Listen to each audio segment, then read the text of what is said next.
Everyone's got a theory, it seems, about what's wrong with Kenny Pickett, and within that, how to fix it. I think I might have an idea about both of those things. Good morning to you. Good Thursday morning. I'm Dejan Kovacevic of DK Pittsburgh Sports, and this is Daily Shot of Steelers. It comes your way bright and early every weekday. If you're into hockey and or baseball, I also offer daily shots of Penguins and Pirates in the same place that you found this. Kenny's off, okay?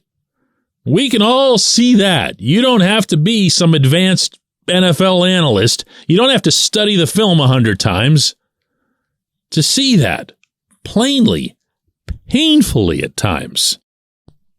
And while there are obviously factors surrounding him that would be influencing that, not least of which is not having an NFL coordinator, a lot of it's just plain him.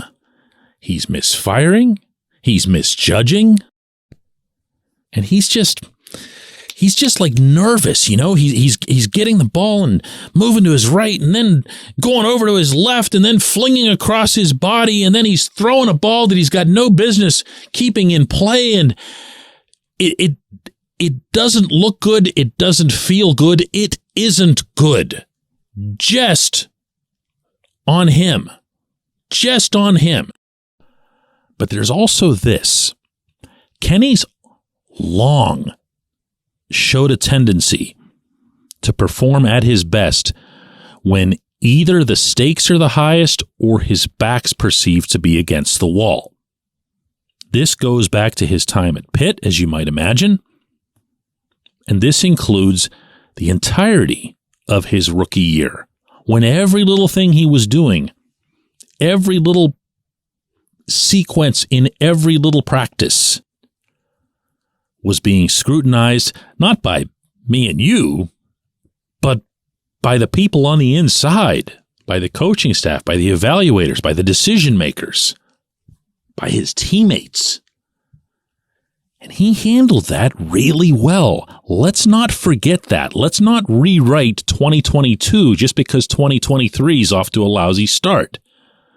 When Kenny was put into a position to go into Baltimore and win a football game, not everything went well, but in the fourth quarter, he did a pretty good Ben impersonation in rolling up the field and completing a really nice touchdown pass to Najee Harris. Roll to the left, little flick. Yeah, you remember it. Following week, needed to win again. Back to the wall, Browns, at home. Took care of business. Got it done very similarly. Now, fast forward to this summer and this magical preseason that they had, and Kenny having the perfect passer rating, and everybody started to get a little bit of that swag, and Kenny showed a little bit of it too, if you'll recall, in that one touchdown celebration when he was waggling his shoulders toward the end zone. I believe it was a throw to Pat Freiermuth. And I'm not going to be an idiot here and suggest that he got complacent off of that, because that's not his personality either. But what can happen in those circumstances is that you think you're the guy. You believe you're the guy. And you'll lose, even if you don't want to, a little bit of that edge that made you the guy in the first place. So what I want to see this week in practices, and then of course Sunday night in Las Vegas, I want to see him get a little bit mad. I want to see that edge. Maybe the first signs of that were in play yesterday with what was a little bit of an uncomfortable press gathering with Kenny before practice. I'm going to play you 3 different clips from that session. These were in order of the way they were asked. The first question was about the energy, if he feels good about the energy that's surrounding the offense. Yeah, that's who's there, man. People are going to be frustrated. We're not playing the way we want to play. No one likes this feeling. Obviously, from a fan base standpoint, from being on the team, nobody wants that, offense out there that we're putting out right now. We got to be better. We know we have to be better. So everyone's in here working and pushing towards that. Okay, next question was what are the conversations that are happening? What are the conversations that he's having with the offense this week? Pretty much what I'm telling you right now. It's very, I can't give you guys some magical answer. I'm going to continue to be, consistent with my message to you guys, consistent with the team. That way we're all pushing towards the same goal. So it's play the next play. This is not what we want to be. We understand that. We're going to get better. We're going to keep working at it. It'll happen for us. Okay, and this last one was the one that seemed to set him off a little bit. For fairest context here, don't just listen to his words, but listen to the intonation, because he was smiling and even laughing a little bit as he answered it. It was about what conversations he's having with Matt Canada and how much the two of them go back and forth and look at the tape. We're going to keep pushing forward. We're going to get, I don't know how many times I'm going to give you the same. That is the message. You have to, this isn't an easy game. You're playing good defenses that, you got to continue to work. It's not going to happen overnight. I get it. Everyone wants those 40-point games. It didn't happen right now. I get it. We're going to continue to push for it. Everyone's showing up ready to work, and that's the goal. We're going to get there. We just got to keep going. Picking up any edge there? Picking up a little bit of, man, am I getting tired of this? I don't want to answer these stupid questions. I don't want to have to be answering what I think about the crowd chanting for the coordinator to be fired. I don't want any of this. I just want to play good football. I just want to put the offense into the best possible position it can be. I don't want people wondering whether or not I should be the quarterback. And if that's not your back against the wall, I don't know what is. Maybe that's a good thing. Maybe that's what we'll see emerge Sunday night in Las Vegas. When we come back, J1Q. This segment of Daily Shot is brought to you by our good friends at Mike's Beer Bar. They're located on Federal Street, directly across from PNC Park. Mike has more than 500 beers on tap, including from more than 50 local breweries. Stop in and say hello. Tell Mike we sent you. Mike's Beer Bar. The law firm of Edgar Snyder and Associates has joined forces with Pittsburgh Steelers quarterback Kenny Pickett to make a difference in the community. They're supporting Connecting Champions, a local charity that asks pediatric cancer patients, what's your passion? And connects them to mentors who give these young patients an identity outside of their diagnosis. You can learn more about what Edgar Snyder and Associates and Kenny Pickett are doing in the community by visiting edgarsnyder.com/givingback. Again, that's edgarsnyder.com/givingback.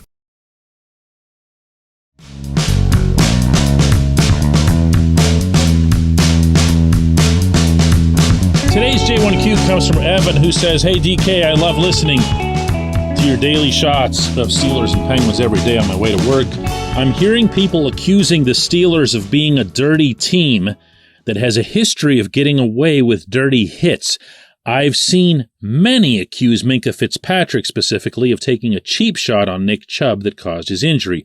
From my view, the Minkah hit was a standard play that defensive backs make to tackle tough runners. I'm curious what your thoughts are on the Minkah tackle, as well as the Steelers being a team with a history of playing dirty." I'm actually really not sure where that would come from, unless you're going back, meaning the latter point about the Steelers being dirty, unless you're going back to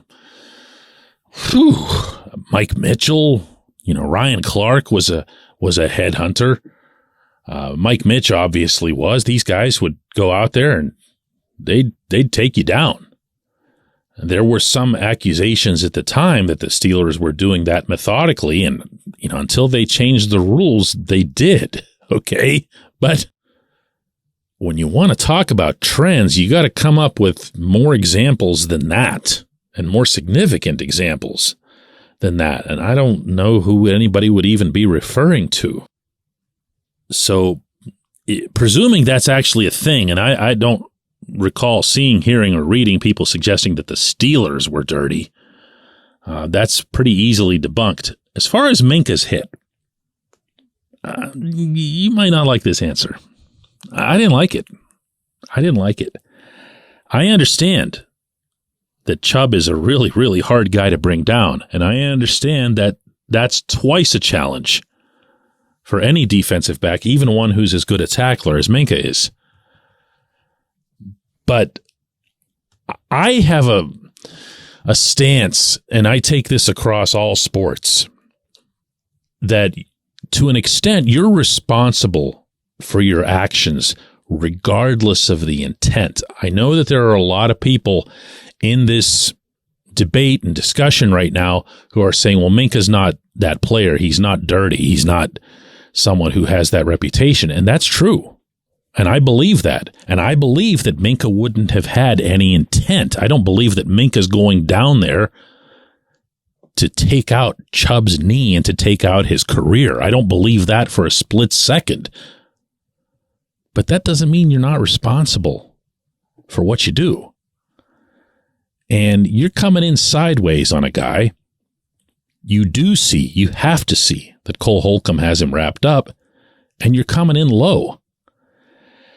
If you don't legislate against actions like that, then you don't sufficiently put it into the player's head that the player shouldn't be doing that.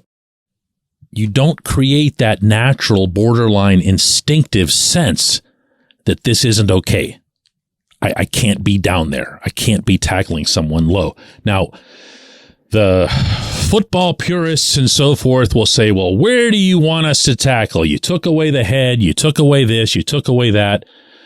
You can't have everything be arm tackles around the waist. You can't have everything be a shoulder to the chest.